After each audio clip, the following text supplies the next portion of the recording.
Hello, and welcome to Resource One, Attachment and LGBTQ Families. Just stick with me today, and we will be learning about attachment theory and how to work with these families. Why is this so important? What are the clinical implications for using attachment theory, in particularly with the sexual minority community?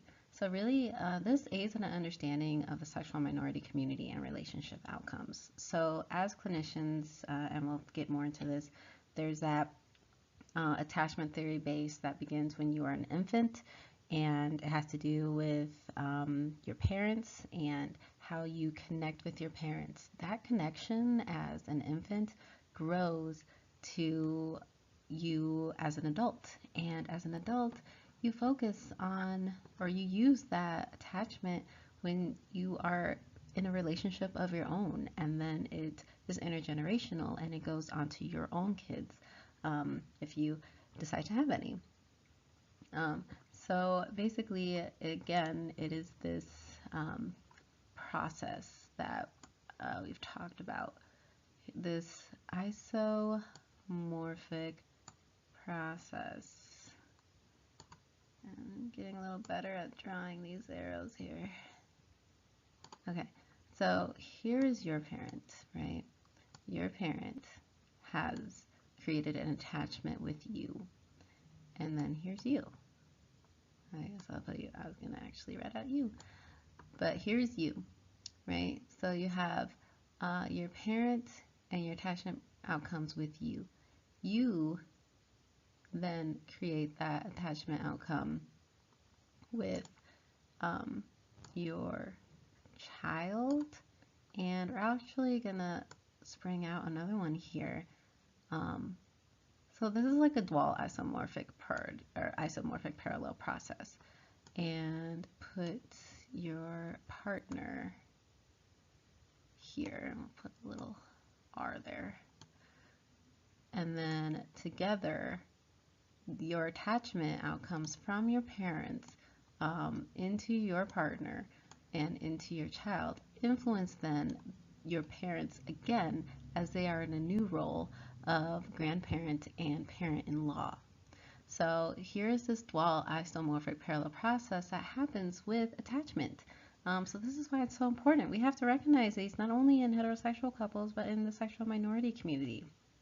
And as we see, the inclusion of attachment theory and the cultural components that come for the sexual minority community, whether there's race, let's put RA, there's religion, right? What else? There's the LGBTQ community that plays a factor in as well. So you have like these factors that go into this whole system. So these patterns are important to recognize when you're working with these families.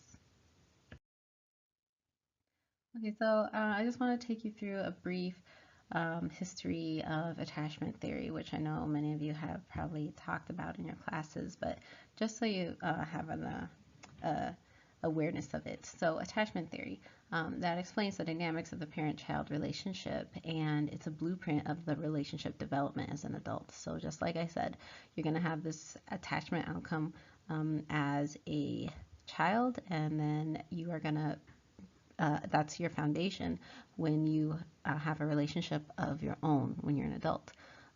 This isn't to be confused with like friendships. That is a type of attachment, but that is different than the romantic attachment that I'm talking about right now. So recognize that difference. And the types of attachment, they're secure. Secure being you feel safe, you feel comforted, these are the children, the infants that you see will, be with their mother, and then they'll like go play for a little bit, but then they'll look, or they'll come back and, touch their mother.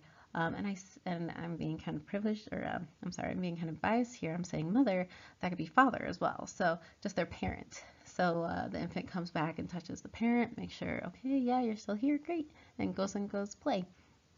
Anxious and hyperactivated, So this kind of attachment is when the child is really not able to leave the parent. So if the parent, say, leaves the room, the child doesn't know what to do. They become very anxious. They may cry. They may uh, just go all over the place, all over the room, searching for their parent. Like, they are not okay.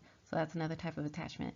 Avoidance is when the parent can leave the room and the child will just continue on playing and not even know that the parent is gone. Um, and anxious avoidant basically combines these two together. So the parent leaves, the child is kind of unfortunately in a chaotic state. So they become very anxious, but then at times they won't even like recognize that they're gone. But then other times they'll be very anxious. It's very inconsistent. They don't know what to do. So of course, secure is such a powerful form of attachment that we as parents strive to uphold, but it can be kind of difficult. And so this is something that is completely the same for sexual minority families, that they experience these types of attachment too. Something to really recognize though with these families is that because of attachment, say if a child comes out as LGBTQ and their parent does not agree with it, or doesn't, they're not able to see eye to eye, that secure attachment is in a way really hindered. They're really hurt. They're not able to have that secure attachment anymore. So there may be another isomorphic process here, right? Go here, and we'll go here. So here's another process.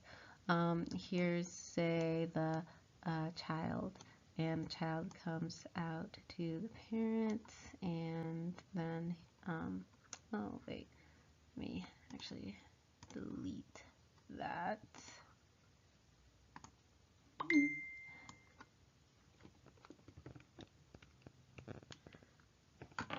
Okay, and put my phone on ringer. Not a ringer, that's what it was just on. Okay, let's try that again.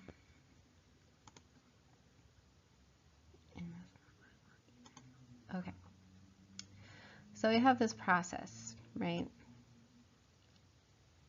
Here's child. Child comes out to the parent. And actually this one kind of goes more in a triangle. And actually influences the partner here. So this is the partner. Here's the parent. So child comes out as LGBTQ, gets rejected by the parents. That attachment is severed. So because that attachment is severed, they may put even more pressure unconsciously onto their partner and may become dependent on them. And in this instance, there might be triangulation between the child, the partner, and the parent. And so if there's a relationship here that isn't working and the parent may like the partner, who knows, then the parent might be having a relationship with the partner, but then the child, who is now an adult, is dependent on the partner, so now this partner is experiencing a lot of stress, right? So that's just something to keep in mind. Okay, so now, at which I got into a bit in the last slide, is that secure attachment styles as a child really result in secure romantic relationships and authentic self-expression. Now, authentic self-expression, that means so much in the sexual minority community, because if there's that secure attachment there, then they're able to be themselves, they're able to come out, they're able to love who they love and be who they are. And so we say this authentic self-expression is very prominent within heterosexual couples, but it means so much more with the LGBTQ community. And so with attachment, behavior comes from that. So if you have a secure attachment with your parent and you have secure attachment with your romantic partner, then you're going to have uh, positive psychological well-being, emotional connectedness, being physically close to them, and you just feel safe. You feel that safety again, just in a different form. Um, Insecure attachment. So insecure attachment is that anxious and hyperactive, anxious, avoidant, and avoidant. Having insecure attachment will be inversely associated with positive relationship quality. Inversely associated, that's kind of a research term, but that means the higher the insecure attachment, the lower the positive relationship quality is. So basically, I'm saying if you have high levels of anxious attachment, then your relationship quality is not going to be that good. And that's just what research has found. So something really important to remember is with the sexual minority community, though, is that if there's this insecure attachment with this negative relationship quality, that could result in negative mental health outcomes. So that is something to pay attention to. And let me just write that relationship here. So you have insecure attachment, right? And this could be as a child and as an adult, which will lead to negative relationship quality, right? And then that leads to negative mental health outcomes. So pay attention to this relationship when you're working with these clients, because this insecure attachment could stem from when they were a child, right? So recognize those attachment patterns and how that attachment has influenced their relationship now and especially their mental health outcomes. Okay, so gender and attachment. So gender is actually interesting and has proved to be a moderator variable in multiple instances. Moderator variable being that gender is a variable or just a characteristic that influences outcomes.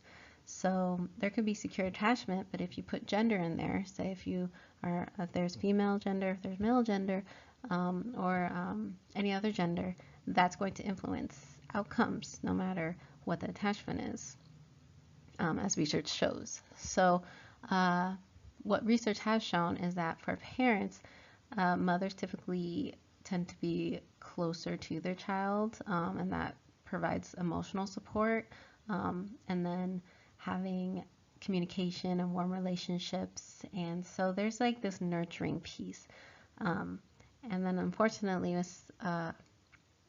there's less research with fathers and males, and especially with same-sex fathers or fathers who are in same-sex relationships. That attachment literature and that research is so limited. But what has been found is that secure attachment to fathers predicts less relationship conflict. So if you have a good relationship with your dad, then you'll have less relationship conflict when you are with your partner. So something I really want to point out here that's kind of a flaw actually in what we know in research is that there's this stereotype, right? Is that mothers are the nurturing, emotional ones, and then fathers are the ones who are secure and safety kind of thing. And that's what research has shown. However, research has primarily focused on heterosexual women in the home. In the home, I'm talking about who don't have, who are maybe work at home or have spent a lot of time at home. So of course the kids are gonna be closer to them as the father goes and works, and that goes back to what what the American nuclear family is. And you can't see it, but I'm making quotations, because that's not what the family is anymore. There's this diversity that goes into what a family in America is, and particularly with families of parents who are in same-sex relationships. These findings may not be consistent. They could be different. Maybe with mothers in a same-sex relationship, there's less relationship conflict, rather there's emotional support, or maybe there's twice that emotional support. What's important to remember here is not to ascribe gender to just, oh, well, you're the mother, so of course you're going to be more nurturing. No, it's processing and finding the context and the attachment in the specific family that you're working with to break these stereotypes and say, this is what happens in a sexual minority family, or for mothers or with fathers. So I bring up the point is just not to fall into these research says stereotypes. So there's same-sex couples, same-sex parents, and something to keep in mind that difference too. So parents in a same-sex relationship means that a parent could be the biological or just the parent to a child, but they are in a relationship with someone of the same sex. That doesn't necessarily mean that that person is going to be parenting their child either. So that's one aspect. The other aspect is same-sex parenting, and those when both parents are parenting the child. So keep those differences in mind. So something really interesting here, and something to remember why this is so important. There are almost 700,000 same-sex couples living in the US, and 19% of these are raising children under the age of 18, and that was last year. And this number just keeps on growing as we proceed to grow as a nation and proceed to create acceptance and understanding in safe spaces. So this is why it's so important. This number is growing and continues to grow. So understanding sexual minority families and their relationships is so important to working to including diversity and multicultural competency. And like I said, there's limited to no evidence of attachment and parents in same-sex relationships. So there isn't really anything out there for attachment theory and how it is correlated to these families. And we didn't know that because attachment theory is such a big key theory in the mental health profession, but we don't use it for sexual minority families. And I said this before, that they may or may not be co-parenting, so one parent may just be parenting versus them being in a relationship. And this is so important because of the stigma and oppression that these families face. So not only do we not see these families through attachment lenses, but they could have been, like I said, that child who experienced rejection is continuously experiencing rejection throughout their life. It's not just a one-time thing. And that influences their attachment patterns and their attachment styles. And we need to take that into account as they are going through life. They have all these things coming to them. If they're like from ethnic minority community, they're, it looks like an arrow, but let's make these more like these are not good things, right? Let's do that. Yeah, so these are all negative, oppressive instances that really affect the sexual minority community, and these fall into like microaggressions and minority stress, daily insults or daily assaults to the community. That's microaggressions. Minority stress are experiences of prejudice, discrimination, and homophobia, internalized homophobia, rejection. And so it's important to recognize that these families go through some really, really tough things. And as mental health professionals, we should know or should be able to use all the tools in our toolbox, and that includes attachment theory.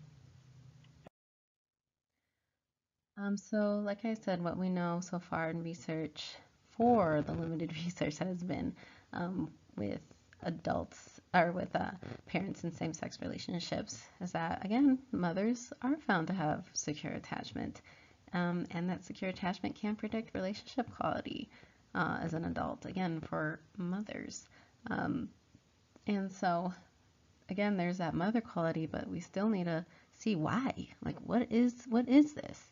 And when there's two mothers, like what does this mean? How are we able to work with them in an attachment theory lens? What patterns have they adapted or created throughout their life?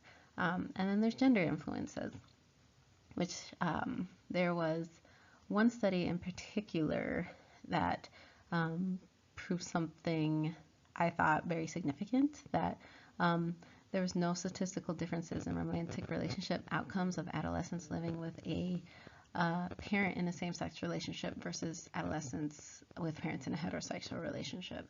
So there weren't any differences with these parents. They were just adolescents having their romantic relationships. Um, so I thought that was interesting, just to kind of like bridge the differences gap and see that at the end of it all, we all have hearts, and those hearts fall in love, no matter what attachment patterns you have. But recognizing that they are important to take into account because of these cultural oppressive factors that may be going on. And unfortunately, with this study, there was a complete lack of attachment lens, which was really fascinating. And it was not tested for reliability and validity. So again, those are research terms, but reliability is how the study can be consistent. Validity is how accurate the study is. And not tested for those things are pretty big. So I don't even know how valid it is, but I thought it was a significant point to bring up. And something that you should remember when you're working with these families. So in case example, I just want to give you guys an example of what to do, and this will be part of your assignment to send me a two-page paper how you'd work with this family as a therapist. So Johnny and Eric bring in their child Alex for therapy. Alex is presenting with delinquency problems at school, not listening to his parents, being defiant, rebellious, and lacks boundaries. Johnny and Eric are worried that as Alex continues to grow into a teenager, he'll become uncontrollable and will live an angry life. How will you use attachment theory with this family? So things to remember with attachment, right? We have the parent child. Oops, that was bad. Let me start over. And there we are. Okay. So I'm just gonna keep there, but so there's that parent, and then here's their child, right? So we focus on this attachment. We have to focus on this attachment, and I didn't put this in here, but remember, they come from parents too, right? So how was this parent attachment to them? And of course, they don't share the same parents, but I'm just saying, like, here's a parental system, here's a couple system, here's a parent-child system, and then something else to continue to put in here, school. How is attachment influencing the school system? Okay, so use these and boundaries. Use these contexts when doing this assignment, and good luck. Thank you.